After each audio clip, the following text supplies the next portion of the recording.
안녕하세요. 지원 사연은 어렸을 때 가장 익숙한 목소리와 친숙한 모습의 가족에게 느꼈던 공포스러운 사연입니다. 어린아이의 가장 친숙한 가족에게 공포를 느낀 그 기분은 어떨까요? 그 시절엔 가족이 전부일 텐데요.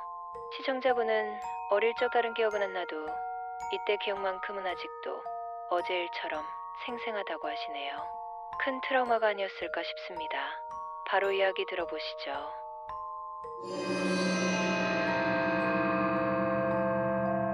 안녕하세요. 여러분도 어린 시절 뭔가 이상하다고 느꼈지만 어른들이 믿어주지 않았던 경험이 있으신가요?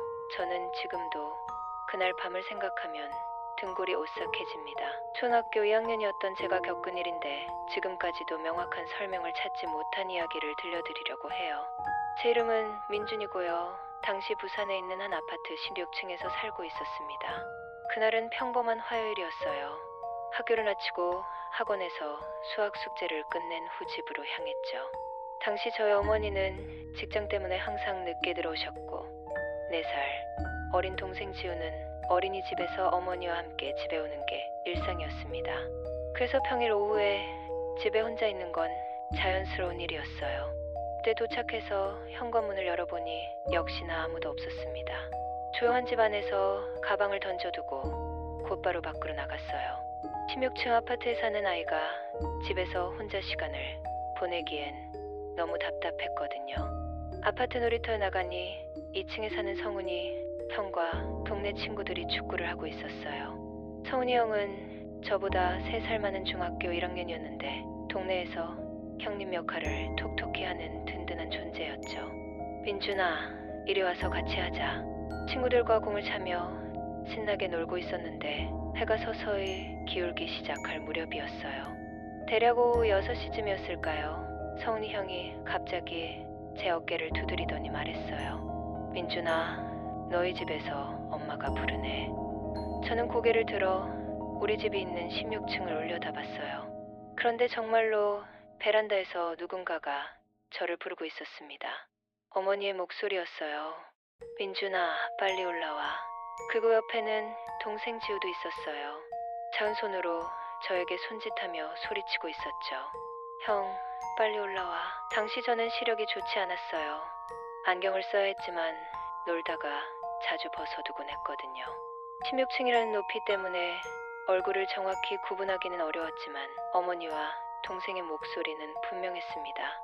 그리고 베란다에서 손짓하는 모습도 선명하게 보였어요. 언제 들어가셨지? 놀이에 빠져서 못 봤나? 저는 별다른 의심 없이 친구들에게 말했습니다. 형들, 저 가방 놔두고 엄마한테 인사만 하고 바로 내려올게요. 그래, 빨리 다녀와. 기분 좋게 엘리베이터를 타고 16층으로 올라갔어요. 놀이 지기 시작하는 시간이라 건물 안이 조금씩 어두워지고 있었지만 평소와 다를 바 없는 일상이었죠. 그런데 16층에 도착해서 엘리베이터 문이 열리자마자 이상함을 느꼈어요. 복도에 센서등이 켜지지 않는 거예요. 평소 같으면 엘리베이터에서 내리자마자 자동으로 불이 켜져야 하는데 복도가 깜깜했습니다. 전구가 나갔나? 별 생각 없이 우리 집 문 앞으로 걸어가서 초인종을 눌렀어요. 딩동 딩동. 그런데 아무런 반응이 없었습니다. 엄마, 나 민준이야. 문 열어줘요. 다시 초인종을 눌러봤지만 여전히 조용했어요. 문 너머로 아무 소리도 들리지 않았습니다. 이상했어요. 분명히 베란다에서 저를 부르고 있었는데 왜 문을 안 열어주는 걸까요? 처음엔 장난이라고 생각했습니다. 어머니가 가끔 숨바꼭질을 하자고 하셨거든요. 엄마, 장난 그만하고 빨리 문 열어줘요. 좀 더 크게 소리치며 문을 두드렸습니다. 쾅쾅쾅. 하지만 여전히 아무런 반응이 없었어요. 점점 불안해지기 시작했습니다. 뭔가 잘못된 게 분명했어요. 베란다에서 분명히 저를 부르고 있었는데 왜 문은 안 열어주는 거죠? 엄마, 지우야, 나야, 민준이야. 이번엔 문을 발로 차기 시작했어요. 문 손잡이도 마구 흔들어댔습니다. 하지만 문은 꿈쩍도 하지 않았고 안에서는 여전히 아무 소리도 들리지 않았어요. 그때부터 진짜 무서워지기 시작했습니다. 심장이 빨리 뛰기 시작하고 복도의 어둠이 저를 압박하는 것 같았어요. 뭔가 이상해. 뭔가 잘못됐어. 너무 무서워서 일단 아래로 내려가려고 엘리베이터 버튼을 눌렀어요. 그런데 엘리베이터가 작동하지 않는 거예요. 점검 중이라는 메시지가 뜨면서 버튼을 아무리 눌러도 반응이 없었습니다. 이 시간에 웬 점검이야? 하필 지금. 공포가 밀려왔어요. 16층 높이의 어두운 복도에 혼자 갇힌 것 같은 기분이었습니다. 더 이상 생각할 여유가 없었어요. 가방을 문 앞에 던져두고 비상계단으로 뛰어갔습니다. 16층에서 1층까지 계단을 거의 날아다니듯 뛰어내려갔어요. 그렇게 숨이 차도록 뛰어서 1층 놀이터에 도착했습니다. 친구들은 여전히 축구를 하고 있었어요. 제가 헉헉대며 나타나자 성훈이 형이 놀란 표정으로 물었습니다. 민준아, 왜 그러는데? 얼굴이 왜 이래? 형, 집에 아무도 없어요. 뭐라고? 내가 분명히 보고 너한테 말해줬잖아. 너도 봤잖아. 몰라요. 올라가서 보니까 아무도 문 안 열어줬어요. 엘리베이터도 갑자기 고장나고. 집에서 장난치는 거 아니야? 됐고. 그냥 계속 놀자. 성훈이 형은 대수롭지 않게 여겼지만 저는 도저히 놀 기분이 아니었어요. 너무 무섭고 이상한 상황이었거든요. 아파트 입구 벤치에 앉아서 어머니를 기다리기로 했어요. 마음이 진정되지 않아서 울음이 날 것 같았습니다.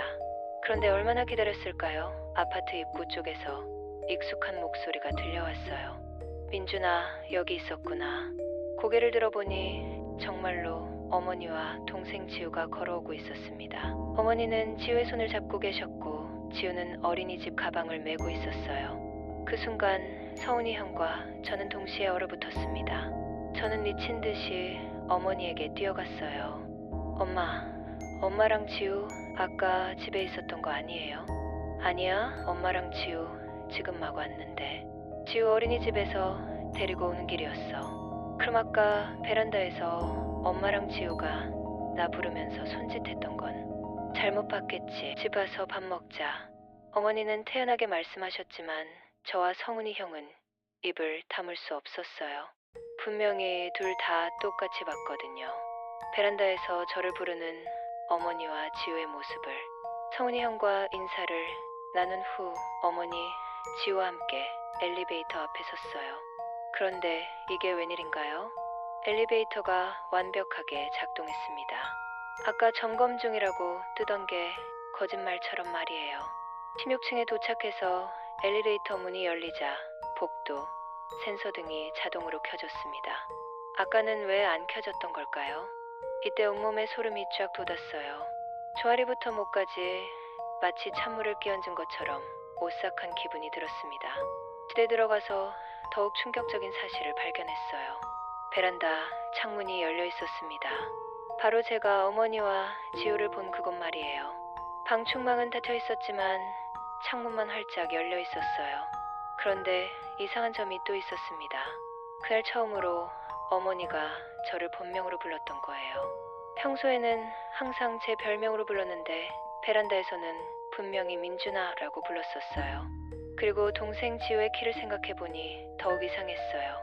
당시 4살이었던 지우는 베란다 난간 위로 얼굴을 내밀 수 있을 만큼 키가 크지 않았거든요. 저도 까치발을 들어야 겨우 밖을 내다볼 수 있는 높이였는데 지우가 어떻게 난간 위로 얼굴을 내밀고 저에게 손짓할 수 있었을까요?